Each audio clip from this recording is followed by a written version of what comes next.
Bienvenue, mesdames et messieurs, dans cette édition spéciale consacrée au Cameroun. Le communiqué date de ce lundi 9 septembre 2019. Il est signé de la présidence de la République et annonce que le président Paul Biya va s'adresser aux Camerounais ce mardi soir. Déjà, les supputations vont bon train. Mais que veut annoncer le président Paul Biya à ses compatriotes? Eh bien, mesdames et messieurs, nous allons le découvrir ensemble ce soir dans cette édition spéciale où je suis accompagné de deux invités. Paul Emery, vous êtes membre du RDPC, le Rassemblement démocratique du peuple camerounais, dont vous êtes en charge de la communication et ceux de la section France Nord. Effectivement. Merci à vous. C'est moi qui vous d'avoir accepté notre invitation. Vous dites attendre avec impatience le message du président camerounais. Merci à vous. Naturellement, je suis comme tous les Camerounais et merci de m'avoir invité à cette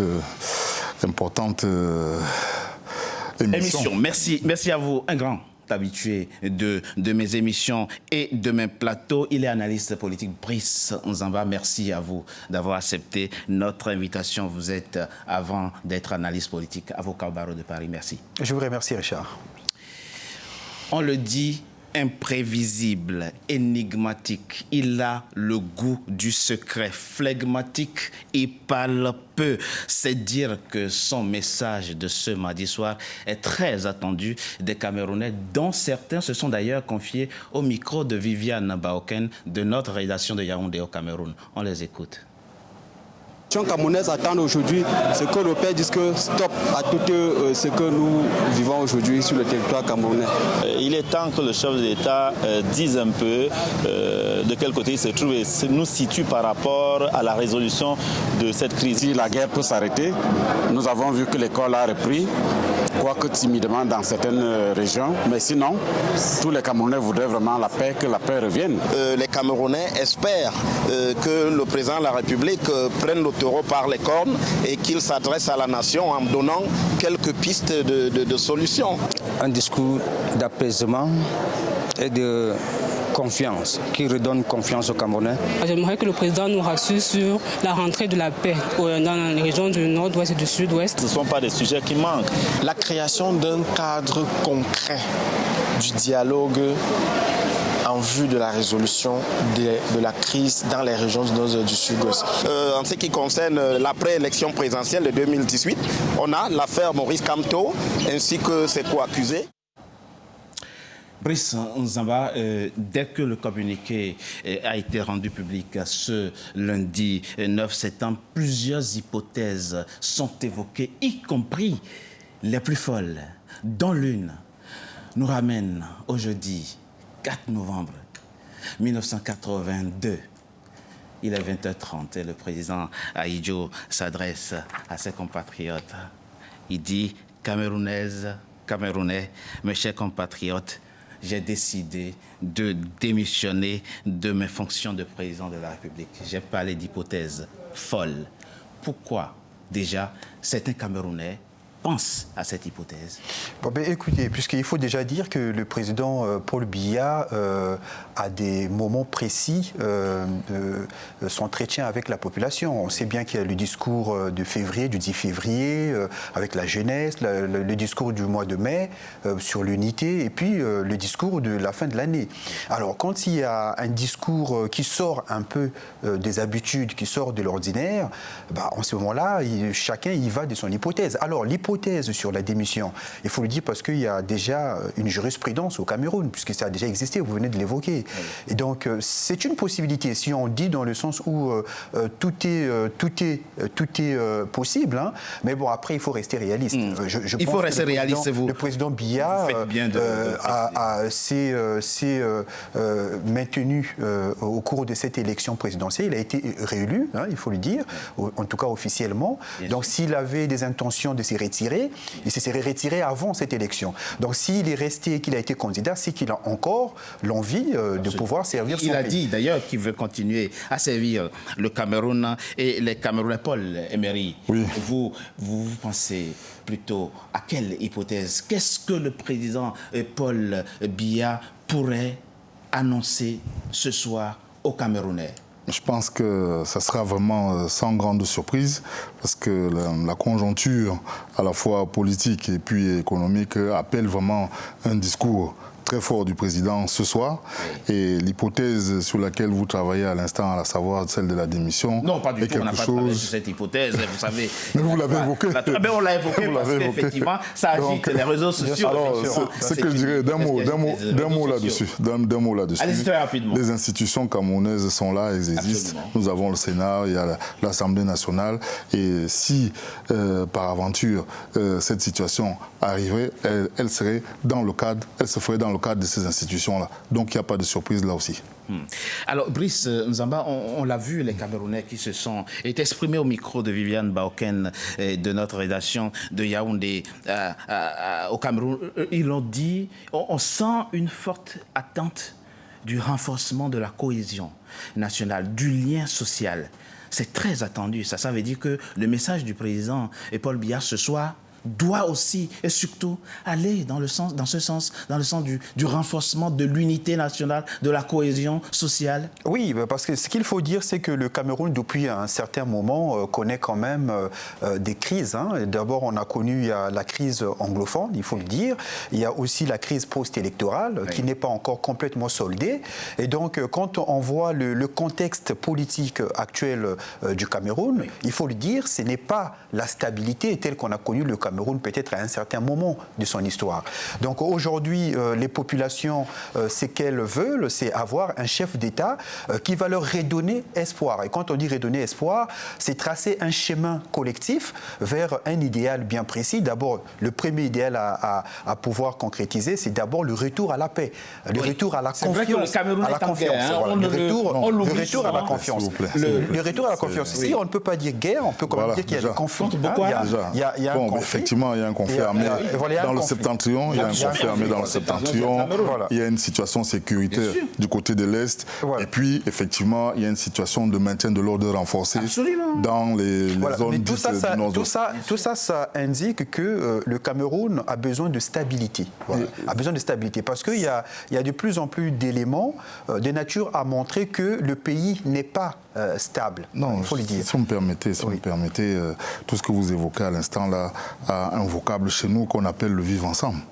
Le vivre ensemble, tous les Camerounais parlent de ça tous les jours. Bon, peut-être qu'il sera question de renforcer encore ces vivre ensemble, mais je puis vous dire qu'il y a une sérénité tout à fait normale au Cameroun. Je viens de passer un mois au Cameroun. Donc aujourd'hui, le message du président de la République intervient dans un contexte marqué tout de même par ce que vous appelez une crise anglophone. Effectivement, il y a une conjoncture où l'ensemble des citoyens appellent effectivement à un dialogue national inclusif. Oui. Bon, effectivement, le président de la République a attendu sur cette question-là ce soir, sur les questions, on va dire, sécuritaires, sur les questions économiques aussi. Naturellement, on va peut-être parler aussi de la CAN passée aussi. Bon, en tout cas, il y a un tableau qui est assez complet. Donc, le président de la République va trouver les mots justes pour parler à l'ensemble de nos concitoyens. Et je pense que c'est un maître en la matière. Il trouvera vraiment les mots justes pour toucher tous les cœurs ce soir au niveau de la nation. Brice, vous qui parliez tout à l'heure de crise, pour reprendre votre mot, la question véritablement aujourd'hui, c'est quelle est la profondeur de cette crise au Cameroun? Oui, alors, ce qu'il faut dire, c'est qu'à partir du moment où vous avez le chef d'État qui estime qu'il est nécessaire qu'il puisse intervenir, c'est que réellement, il a, par rapport aux renseignements qu'il dispose, qu'il est important qu'il puisse donner le temps, c'est-à-dire qu'il puisse en tout cas répondre à quelque chose qui paraît être grave dans sa gestion, en tout cas dans le fonctionnement des institutions de l'État.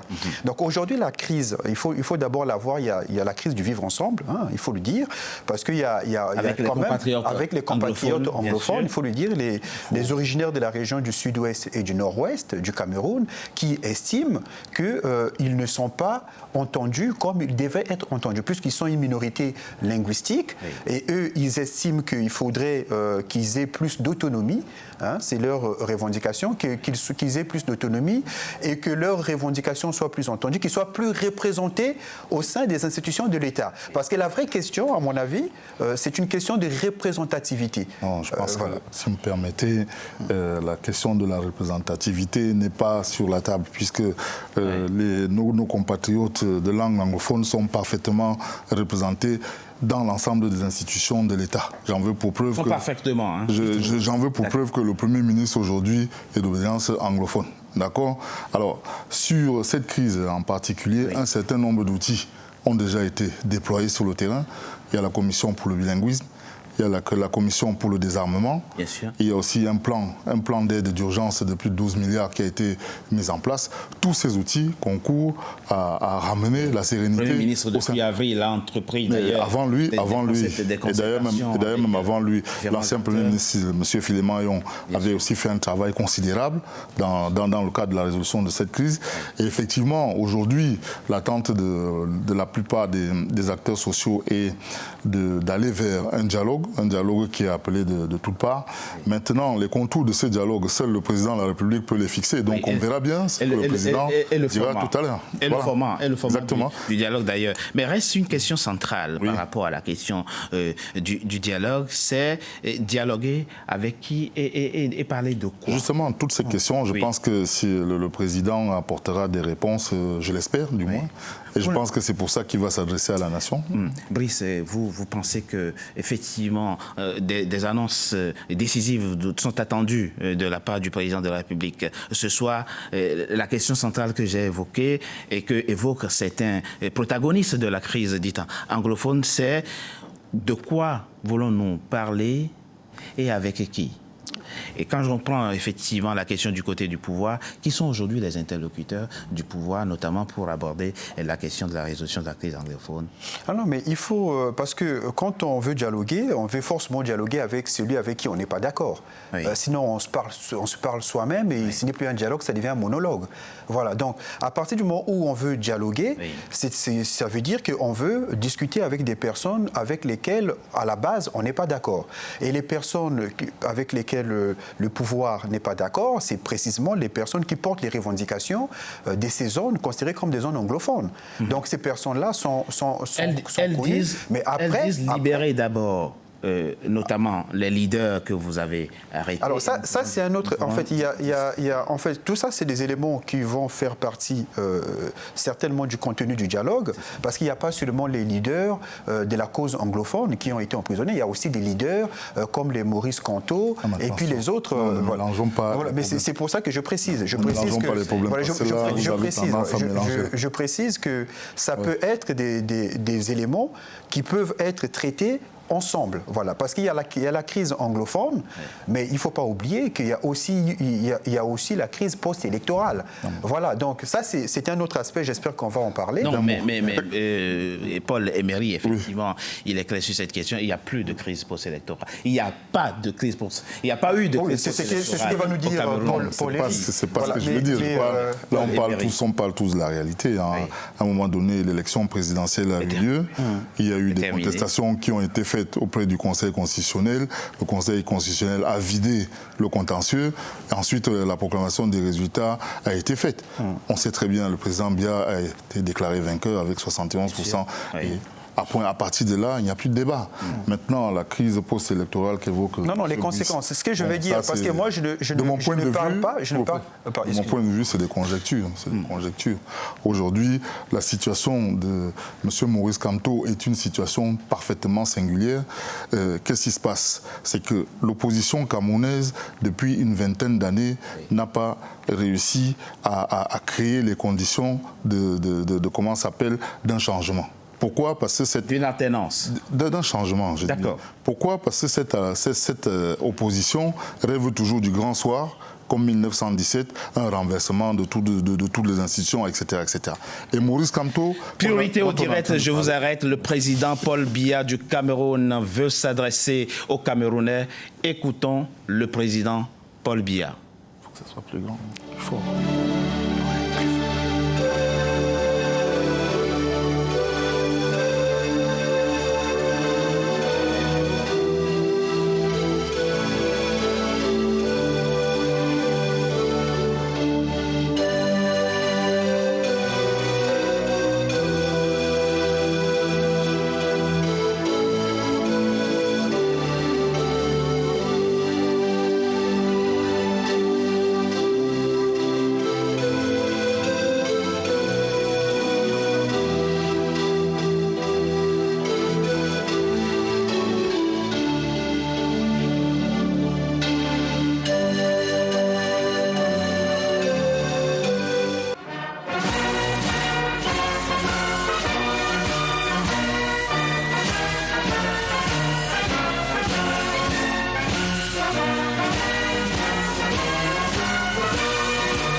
Camerounaises, Camerounais, mes chers compatriotes, depuis près de 3 ans, les régions du nord-ouest et du sud-ouest de notre pays sont en proie à une crise qui met en péril la sécurité et le bien-être des populations qui y vivent, mais a également de profondes conséquences sur l'ensemble de la communauté nationale. Cette crise, faut-il le rappeler, est née des revendications corporatistes des avocats et des enseignants qui réclamaient la traduction en langue anglaise des actes uniformes OHADA et la préservation de la spécificité du système judiciaire et du système éducatif anglo-saxon dans les 2 régions. Et dès le départ, fidèle à une option qui m'est chère, j'ai instruit l'instauration d'un dialogue entre le gouvernement et les organisations syndicales en vue de trouver des réponses appropriées à ces revendications. Les mesures qui ont été prises par le gouvernement à l'issue de ces concertations sont allées bien au-delà des revendications de départ. Qu'il me soit permis d'en énumérer quelques-unes. La traduction en langue anglaise des textes OHADA a été effectuée. Ces textes sont désormais disponibles dans nos 2 langues officielles. Une section de la Common Law a été créée à la Cour suprême afin de connaître des pourvois formés contre les décisions des juridictions inférieures dans les affaires relevant de la Common Law. Au plan de la formation des magistrats, une section de la Common Law a été créée à l'École nationale d'administration et de magistrature. Cette mesure a été accompagnée d'un programme de recrutement des auditeurs de justice et des greffiers d'expression anglaise. Par ailleurs, un recrutement spécial d'enseignants bilingues a été mis en œuvre dans l'enseignement secondaire.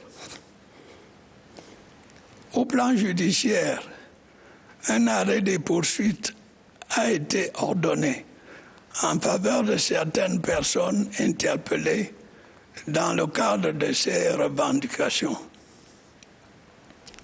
Une commission nationale pour la promotion du bilinguisme et du multiculturalisme a été créée, afin notamment d'examiner en profondeur l'ensemble des sources de frustration de nos compatriotes des régions du Nord-Ouest et du Sud-Ouest. Par la suite, des décisions ont été prises pour accélérer le processus de décentralisation, avec en prime la création d'un ministère dédié. Les prochaines élections régionales serviront à parachever ce processus en permettant à nos compatriotes sur l'ensemble du territoire national de participer pleinement à la gestion de leurs affaires au niveau local.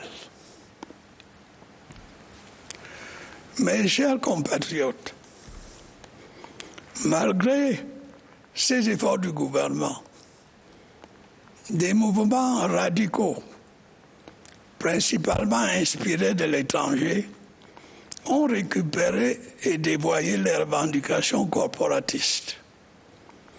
Ils ont ainsi ourdi un projet sécessionniste avec pour but la partition de notre pays.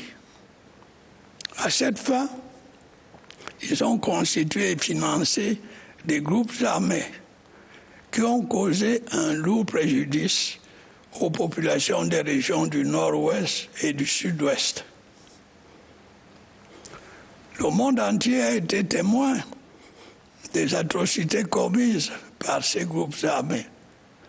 Mutilation, décapitation, assassinat des éléments des forces de défense et de sécurité, des autorités administratives et des civils sans défense, destruction des infrastructures et édifices publics, incendie des écoles, des hôpitaux, etc. Je voudrais saisir la présente occasion pour réitérer mes condoléances les plus sincères et celles de la nation tout entière à tous ceux qui ont perdu des êtres chers dans le cadre de cette crise. J'adresse également un message de réconfort aux blessés et à toutes les autres victimes à divers titres. Je leur donne l'assurance qu'ils peuvent compter sur la solidarité du gouvernement de la République et sur celle de la nation tout entière. Mes chers compatriotes, les exactions des groupes armés ont poussé des milliers de nos compatriotes à se réfugier dans les autres régions du pays, voire pour certains dans des pays voisins où ils sont réduits à la précarité. Face à ces actes intolérables, les forces de défense et de sécurité ont pris des mesures énergiques, souvent au péril de leur vie, pour assurer leur devoir de protection des citoyens et de leurs biens. À l'heure actuelle, ces mesures commencent à porter leurs fruits avec l'amélioration de la sécurité et la reprise progressive des activités économiques dans les deux régions. Mes chers compatriotes, depuis la survenance de cette crise, je n'ai ménagé aucun effort avec l'aide des Camerounaises et des Camerounais de bonne volonté pour rechercher les voies et moyens d'une résolution pacifique de celle-ci. Dans un souci d'apaisement, j'ai même décidé de l'arrêt des poursuites judiciaires pendantes devant les tribunaux militaires contre 289 personnes arrêtées pour des délits commis dans le cadre de cette crise.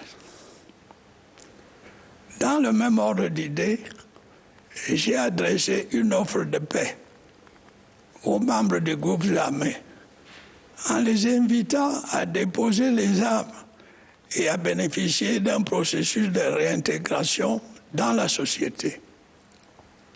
À cet effet, un comité national de désarmement, de démobilisation et de réintégration a été créé. Les centres régionaux de désarmement accueillent progressivement de nombreux ex-combattants qui acceptent volontairement de déposer les armes. Nous allons continuer à déployer les efforts nécessaires pour que ce processus soit pleinement opérationnel. Au plan humanitaire, j'ai décidé du lancement d'un vaste plan d'assistance à nos compatriotes éprouvés des régions du nord-ouest et du sud-ouest. J'ai également créé un centre de coordination de l'action humanitaire chargé de mettre le 10 plans en œuvre. Je voudrais à cet égard dire merci aux partenaires internationaux qui nous accompagnent dans cette initiative. Mes chers compatriotes, pour expliquer cette crise, il a souvent été évoqué un sentiment de marginalisation qu'éprouveraient les populations du nord-ouest et du sud-ouest. Je voudrais à cet égard redire à nos compatriotes de ces régions, mais également à ceux des 8 autres régions du Cameroun, que la marginalisation, l'exclusion ou la stigmatisation n'ont jamais inspiré l'action des différents gouvernements que j'ai formés depuis mon accession à la magistrature suprême de notre pays. Certes, aucune œuvre humaine n'est parfaite, et dans un pays en développement tel que le nôtre, confronté à de multiples défis et ne disposant que de ressources limitées, de nombreux besoins restent encore insatisfaits dans toutes les régions.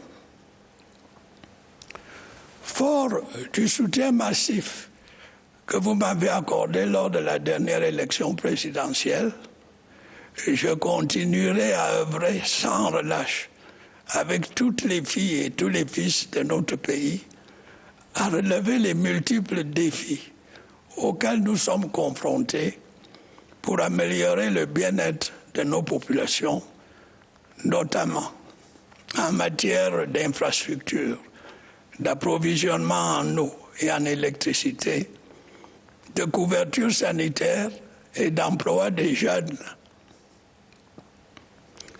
Mes chers compatriotes, le 4 janvier dernier, j'ai procédé à un important remaniement ministériel avec notamment la nomination d'un nouveau Premier ministre, chef du gouvernement. Le choix de ces responsables a, comme à l'accoutumée, été principalement guidé par leurs qualités humaines et professionnelles, leurs compétences et leur expérience. Je voudrais néanmoins souligner que, fidèle à la politique d'équilibre régional que je n'ai cessé de promouvoir, j'ai choisi un Premier ministre originaire de la région du Sud-Ouest. Son prédécesseur, qui a quant à lui passé près de 10 ans à ce poste clé, était originaire de la région du Nord-Ouest. De fait, depuis le 9 avril 1992, les premiers ministres chefs de gouvernement ont été choisis parmi les ressortissants de ces deux régions. Malgré cela, certains continueront à parler de marginalisation des populations de ces régions. En fait, il y a lieu de reconnaître au plan général que la nature humaine est ainsi faite qu'il n'y aura jamais assez de postes de responsabilité pour satisfaire toutes les régions, tous les départements, les arrondissements, les villes, villages, familles et citoyens de notre pays. Chaque choix continuera de provoquer de la joie lorsque l'on sera distingué et de la tristesse lorsqu'on ne le sera pas. Il est cependant indispensable que nos mentalités évoluent sur ce point. S'il est nécessaire de tenir compte de l'équilibre régional dans des pays neufs, à la structuration sociologique diverse telle que le nôtre, il est indispensable de rappeler que les ministres et autres responsables ne sont pas nommés seulement pour servir leur région, leur village ou leur famille, mais l'ensemble de la communauté nationale. Ils doivent être au service de l'intérêt général et non des intérêts particuliers. C'est pourquoi, depuis mon accession au pouvoir, je ne cesserai de mener avec acharnement la lutte contre la corruption et les détournements de fonds publics et de promouvoir la bonne gouvernance. Mes chers compatriotes, depuis la survenance de la crise dans les régions du nord-ouest et du sud-ouest, jamais le terme dialogue n'a été autant évoqué, prononcé, voire galvaudé. À l'interne comme à l'international, chacun y est allé de ses propositions et de ses suggestions. Certaines d'entre elles réalistes, d'autres nettement moins.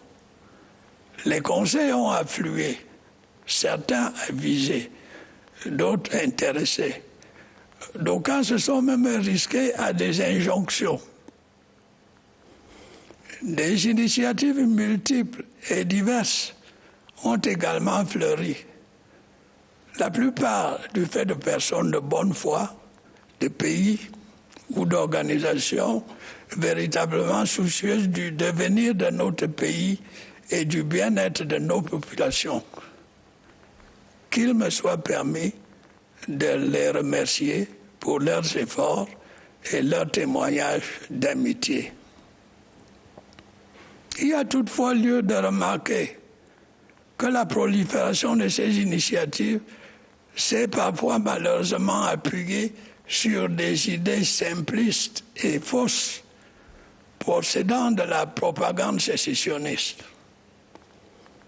Il en est ainsi de la prétendue marginalisation des anglophones, de la persécution de la minorité anglophone par la majorité francophone, du refus du dialogue par notre gouvernement au bénéfice d'une solution militaire à la crise, ou encore des accusations ridicules de génocide. S'agissant du dialogue lui-même, la question s'est toujours posée de savoir avec qui.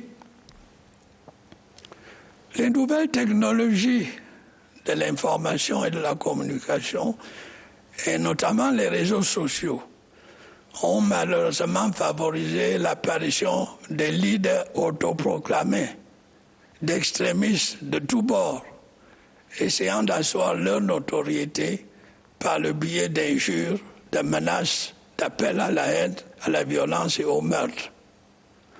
Or, tuer des gendarmes ou des civils, kidnapper, mutiler, molester, incendier, détruire des infrastructures publiques, empêcher les enfants d'aller à l'école ou les populations de vaquer tranquillement à leurs occupations, n'a jamais été dans aucun pays au monde source de légitimité pour représenter ou s'exprimer au nom des populations justement victimes de ces exactions.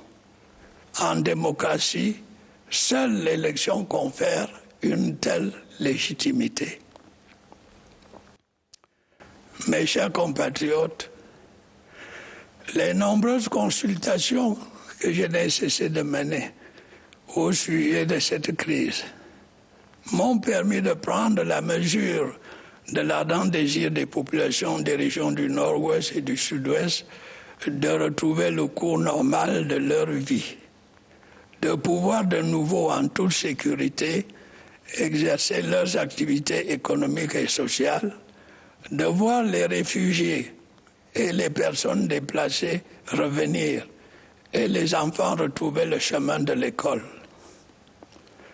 La récente tournée du Premier ministre dans les deux régions a permis de confirmer ce sentiment. J'ai la ferme conviction à cet égard que le moment est venu de mobiliser toutes les forces positives et constructives de notre pays, à l'intérieur comme dans la diaspora, pour que ces désirs deviennent une réalité. C'est pourquoi j'ai décidé de convoquer dès la fin du mois en cours un grand dialogue national qui nous permettra, dans le cadre de notre Constitution, d'examiner les voies et moyens de répondre aux aspirations profondes des populations du Nord-Ouest et du Sud-Ouest, mais aussi de toutes les autres composantes de notre nation. Le dialogue dont il est question concernera principalement la situation dans les régions du Nord-Ouest et du Sud-Ouest. Mais il est évident qu'en cela même qu'il touchera à des questions d'intérêt national, telles que l'unité nationale, l'intégration nationale, le vivre ensemble, il ne saurait intéresser uniquement les populations de ces deux régions. Il aura donc vocation à réunir sans exclusive les filles et les fils de notre cher et beau pays, le Cameroun, autour de valeurs qui nous sont chères, la paix, la sécurité, la concorde nationale et le progrès. Il s'articulera également autour de thèmes susceptibles d'apporter des réponses aux préoccupations des populations du Nord-Ouest et du Sud-Ouest, ainsi qu'à celles des autres régions de notre pays. Le bilinguisme, la diversité culturelle et la cohésion sociale, la reconstruction et le développement des zones touchées par le conflit, le retour des réfugiés et des personnes déplacées, le système éducatif et judiciaire, la décentralisation et le développement local, la démobilisation et la réinsertion des ex-combattants, le rôle de la diaspora dans le développement du pays, etc. Présidé par le Premier ministre, chef du gouvernement, ce dialogue réunira une palette diverse de personnalités, parlementaires, hommes politiques, leaders d'opinion, intellectuels, opérateurs économiques, autorités traditionnelles, autorités religieuses, membres de la diaspora, etc. Seront également invités des représentants des forces de défense et de sécurité, des groupes armés et des victimes. Tout le monde ne pourra, et c'est compréhensible, prendre effectivement part à ce dialogue, mais chacun aura l'occasion d'y contribuer. En amont de la tenue effective du dialogue, le Premier ministre, chef du gouvernement, mènera de larges consultations afin de recueillir les avis les plus divers qui serviront de source d'inspiration pour la conduite des débats.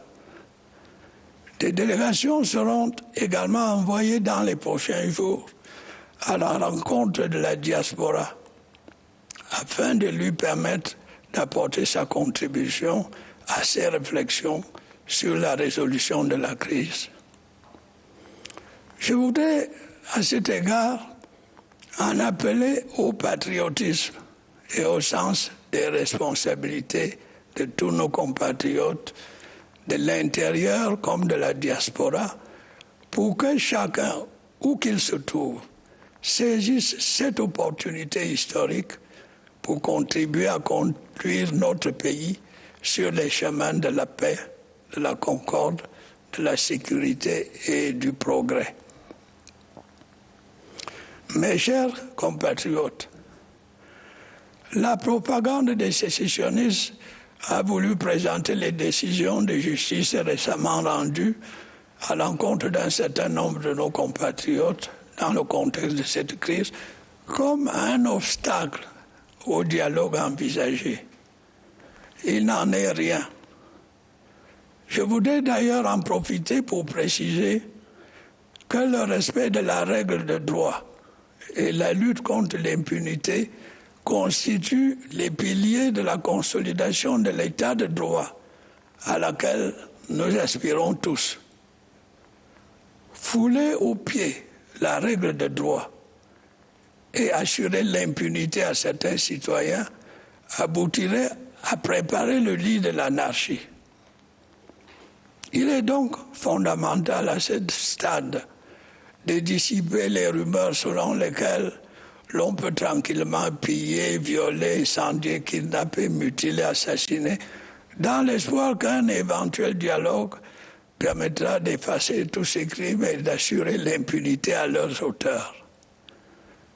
Une telle façon de penser ne peut qu'encourager la perpétuation des violences dans les régions en crise et même en susciter dans les régions où il n'y en a pas, ainsi que nous l'enseigne l'expérience vécue par plusieurs pays dans le monde. Il est toutefois vrai que dans le cadre d'un dialogue, d'un processus de paix ou de réconciliation nationale, il puisse être envisagé l'éventualité d'un pardon dans certaines conditions. Il est tout également vrai qu'au terme de notre Constitution, le chef de l'État est habilité à user d'un droit de grâce. C'est d'ailleurs fort de cette habilitation que j'ai adressé lors de ma récente prestation de serment une offre de paix aux membres des groupes armés. Je voudrais solennellement réitérer en ce jour cette offre. Ceux qui volontairement déposent les armes et se mettent à la disposition des centres de DDR n'ont rien à craindre. Leurs camarades qui s'y trouvent déjà peuvent en témoigner. En revanche, ceux qui persisteront à commettre des actes criminels, à violer les lois de la République, feront face à nos forces de défense et de sécurité et subiront toute la rigueur de ces mêmes lois. Il en est de même des promoteurs de la haine et de la violence qui, confortablement et impunément installés dans des pays étrangers, continuent à inciter au meurtre et aux destructions. Qu'ils sachent qu'ils devront tôt ou tard rendre des comptes à la justice. J'en appelle justement aux pays qui abritent ces extrémistes. S'ils se soucient réellement de la situation des populations du Nord-Ouest et du Sud-Ouest, qu'ils agissent contre ces criminels. La plupart n'ont plus la nationalité camerounaise, mais ils passent leur temps à collecter des fonds pour perpétrer des actes terroristes au Cameroun, à commanditer des incendies, des kidnappings et des assassinats et à lancer des mots d'ordre pour empêcher les enfants d'aller à l'école et les citoyens de vaquer tranquillement à leurs occupations. Mes chers compatriotes, la communauté nationale tout entière fonde de grands espoirs sur les assises que je viens d'annoncer. Elle espère y voir l'opportunité pour nos frères et sœurs du Nord-Ouest et du Sud-Ouest de tourner cette page particulièrement douloureuse, d'oublier leurs souffrances et de retrouver une vie normale.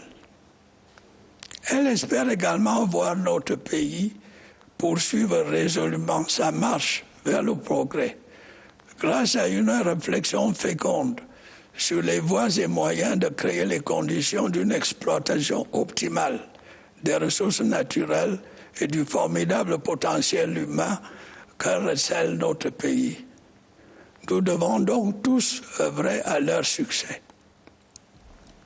Mes chers compatriotes, au fil du temps, nous avons su tirer parti de notre formidable diversité linguistique et culturelle, du talent de nos filles et de nos fils, de nos efforts et de nos sacrifices méritoires pour bâtir un pays solide et une nation forte. Ensemble, nous avons relevé de nombreux défis et remporté d'innombrables victoires. Nous avons prouvé que lorsque nous sommes unis, il n'y a pas de difficultés que nous ne puissions surmonter, d'obstacles que nous ne puissions franchir. Nous l'avons prouvé hier, nous le prouverons encore aujourd'hui et demain. L'avenir de nos compatriotes du Nord-Ouest et du Sud-Ouest se trouve au sein de notre République. le Cameroun restera un et indivisible. Vive le Cameroun!